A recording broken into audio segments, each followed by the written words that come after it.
To be or not to be? I do not know what I should think, for murder, though it have no tongue, will speak with most miraculous organ. But here my father comes. Hamlet! Hamlet? Hamlet! 'Tis told me he hath very oft of late given private time to you, and you yourself have of your audience been most free and bounteous. If it be so, and as so 'tis put on me, and that in way of caution, I must tell you, you do not understand yourself so clearly as it behooves my daughter and your honor. What is between you? Give me up the truth. He hath, my lord, of late made many tenders of his affection to me. Affection? Pooh! You speak like a green girl, unsifted in such perilous circumstance. Do you believe his tenders, as you call them? I do not know, my lord, what I should think.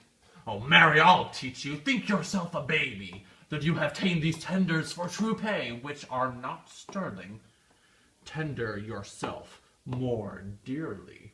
Or, not to crack the wind of the poor phrase, running if thus, you'll tender me a fool. My lord, he hath opportuned me with love in honorable fashion. Aye, fashion you may call it. Go to. And hath given countenance to his speech, my lord, with almost all the holy vows of heaven. Aye, springes to catch woodcocks.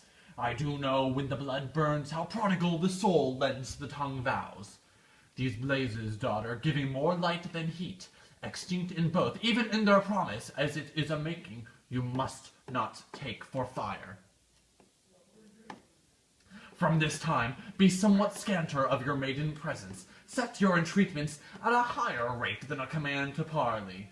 For Lord Hamlet believes so much in him that he is young, and with a larger tether may he walk than may be given to you. In few, Ophelia, do not believe his vows, for they are brokers, none of that dye which their investments show, but mere implorators of unholy suits, breathing like sanctified and pious bawds, the better to beguile. This is for all. I would not in plain terms from this time forth have you so slander any moment leisure as to give words or talk with the Lord Hamlet. Look to it, I charge you. Come your ways. What is it, Ophelia? What is it? I shall obey, my lord. I thank you.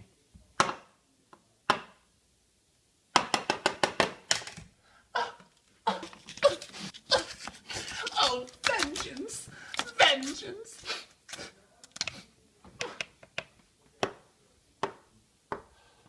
To be or not to be? Not to be! Oh, how now, Ophelia? What's the matter? Oh, my lord, I have been so affrighted. What? What, in the name of God? Oh, my lord, he comes before me with a look so piteous and purport as if he had been loosed out of hell to speak of horrors. He comes before me. Mad? For our love? My lord, I do not know, but truly I did fear it. Well, what said he? Go to, I'll teach you. Psh. He took me by the wrist and held me hard. He raised a sigh so piteous and profound, as it did seem to shatter all his bulk and end his being. That done, he lets me go. And with his head over his shoulder, turned, he seemed to find his way without his eyes. For out of doors he went without their helps, and to the last bended their light on me. Well, come, go with me. I will seek the king. This is the very ecstasy of love, whose violent property foredoes itself, and leads the will to desperate undertakings, as oft as any passion under heaven that does afflict our natures. I am sorry. Oh, what, have you given him any hard words of late? No, my good lord. I did repel his fetters, and denied his access to me. Ah, that hath made him mad. I am sorry that with better heed and judgment I had not quoted him. I feared he did but trifle, and meant to wreck thee. Ah, beshrew my jealousy. By heaven, it is as proper to our age to cast beyond ourselves in our opinions as it is common to lack discretion.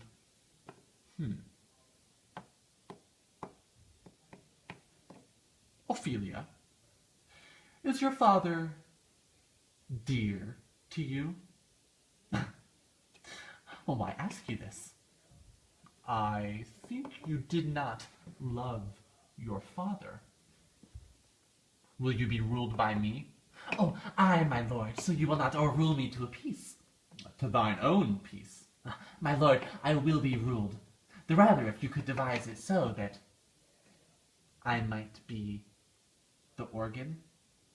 Ah, It falls right. Let's think further of this. Weigh what convenience, both of time and means, may fit us to our shape. Curtain.